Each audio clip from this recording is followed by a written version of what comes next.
Hello students, स्वागत है आप सभी का हमारे चैनल AR नॉलेज पॉइंट पर। होपफुली आप फ्रेंड्स सब सभी अच्छे होंगे और हमारी वीडियो एंजॉय करते होंगे। तो आज की वीडियो में हम जानने वाले फ्रेंड्स ब्लड यानी रक्त के बारे में। हमारे शरीर में बहने वाला ब्लड जो दिखने में काफ़ी सिंपल लगता है, लेकिन इसमें बहुत ही विशेष प्रकार के तत्व विद्यमान हैं। तभी तो आज तक साइंटिस्ट इतने आगे बढ़ने के बावजूद भी आज तक रक्त का निर्माण नहीं कर पाए हैं। इसे बनाना मुश्किल ही नहीं फ्रेंड्स, एक तरीके से नामुमकिन है, क्योंकि इतने सारे तत्वों की खोज करके एक ब्लड लिक्विड में डालना लगभग नामुमकिन सी बात है। आज की वीडियो में हम जानने वाले हैं ब्लड के बारे में। ब्लड से रिलेटेड हर कॉम्पिटिटिव एग्ज़ाम में 1 से 2 क्वेश्चन पूछे ही जाते हैं, साथ ही हमारी जनरल नॉलेज के लिए भी बहुत ही इम्पोर्टेंट है। ब्लड फ्रेंड्स, साइंस में रुधिर यानी ब्लड का अध्ययन करना हीमोटोलॉजी कहलाता है। विलियम हसेन इसके जनक माने जाते हैं। रुधिर यानी रक्त हमारे शरीर के भार का लगभग 7 से 8% होता है। मानो यदि अगर हमारे शरीर का भार 100 kg है तो हमारे शरीर में ब्लड की मात्रा लगभग 7 से 8 किलो होगी। महिलाओं के अंदर रक्त की मात्रा पुरुषों के तुलना में कम होती है। हमारे शरीर के रक्त का pH जो होता है, पोटेंशियल ऑफ हाइड्रोजन, वो 7.4 होता है, जो कि हल्का क्षारीय होता है। रुधिर को फ्रेंड्स यहाँ पर 2 भागों में डिवाइड किया गया है, एक तो प्लाज्मा में और एक रुधिर कणिकाओं में, जिसे कि ब्लड कार्पिसल्स कहते हैं। प्लाज्मा हमारे रक्त का 55% होता है और रुधिर कणिकाएँ हमारे ब्लड का 45% होती हैं। प्लाज्मा एक पीले कलर का चिपचिपा द्रव होता है जो कि हमारे ब्लड में उपस्थित होता है। कहीं भी घाव लग जाने पर, कट लग जाने पर इसमें एक फाइब्रिनोजिन करके एक पदार्थ होता है जो कि ब्लड क्लोटिंग के समय हमें सहायता प्रदान करता है। प्लाज्मा में 90% तो जल की मात्रा होती है और 10% बाकी कार्बनिक और अकार्बनिक तत्व की मात्रा होती है।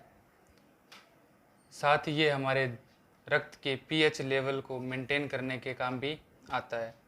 नेक्स्ट फ्रेंड्स, हम पढ़ते हैं रुधिर रक्त कणिकाएँ, जिसे कि ब्लड कार्पसल्स कहते हैं। इसे 3 भागों में डिवाइड किया गया है, RBC, WBC और platelets. RBC full form friends red blood cells, WBC full form है वाइट ब्लड सेल्स, ये कार्पसल्स। प्लेटलेट्स इसका 3rd भाग है। जब भी आप डॉक्टर के पास जाते हो फ्रेंड्स, वो एक प्रकार के जांच लिखते हैं जिसे कि CBC कहा जाता है, कंप्लीट ब्लड काउंट। महत्वपूर्ण तौर पर WBC, RBC और प्लेटलेट्स को नोट किया जाता है। RBC जिसे कि रेड ब्लड सेल्स कहते हैं, साइंस में इसे एरिथ्रोसाइट कहते हैं।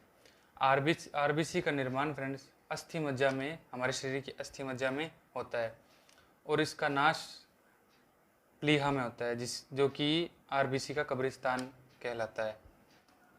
RBC की हमारे शरीर में मात्रा 55 गुणा 10⁵ घन मिलीमीटर होती है। RBC का जो जीवन काल है फ्रेंड्स, वो 120 दिन होता है, मतलब ये हमारे ब्लड के अंदर 120 दिन तक रह सकते हैं।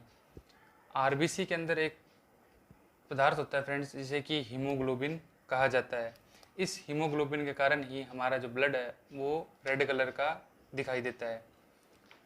जो भी जांच होती है, जब CBC जांच करवाई जाती है फ्रेंड्स, तो उसके अंदर हम HGB हीमोग्लोबिन नोट करते हैं कि शरीर में ब्लड की मात्रा कितनी है। तो कहते हैं भाई 10 ग्राम होना चाहिए, 12 ग्राम होना चाहिए। तो 12 ग्राम खून की मात्रा नहीं होती, बल्कि वो हीमोग्लोबिन की मात्रा होती है। हीमोग्लोबिन की मात्रा ही खून का डिसाइड करती है।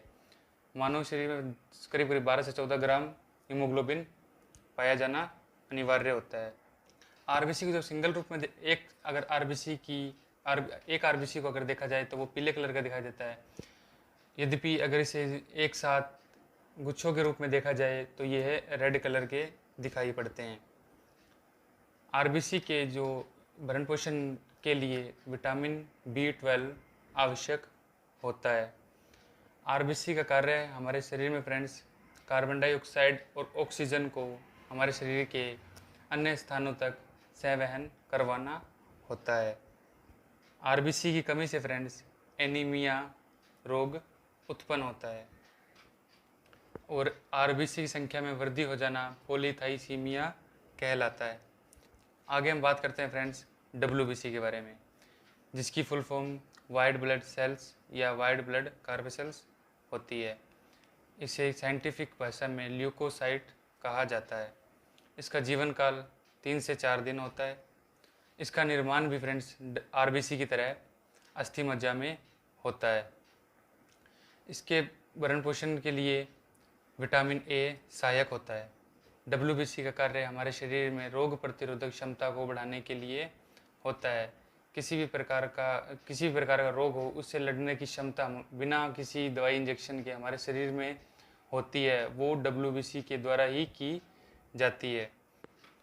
डब्ल्यूबीसी की हमारे शरीर में मात्रा 6 से 8000 घन मिलीमीटर होती है। हमारे शरीर में हमारे रक्त में सबसे ज़्यादा आरबीसी की संख्या पाई जाती है, फिर प्लेटलेट्स और फिर डब्ल्यूबीसी। नेक्स्ट हम जानते हैं फ्रेंड्स प्लेटलेट्स के बारे में। प्लेटलेट्स जिनकी मात्रा हमारे शरीर के अंदर 2.5 लाख से 5 लाख के मध्य होती है। इसकी कमी से फ्रेंड्स जब भी हमारे शरीर में डेंगू नामक रोग हो जाता है तो प्लेटलेट्स की संख्या में भारी कमी देखने को मिलती है।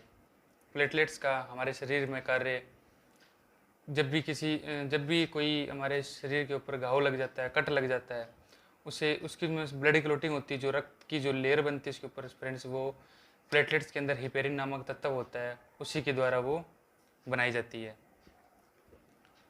नेक्स्ट हम जानते हैं फ्रेंड्स हमारे ब्लड ग्रुप के बारे में।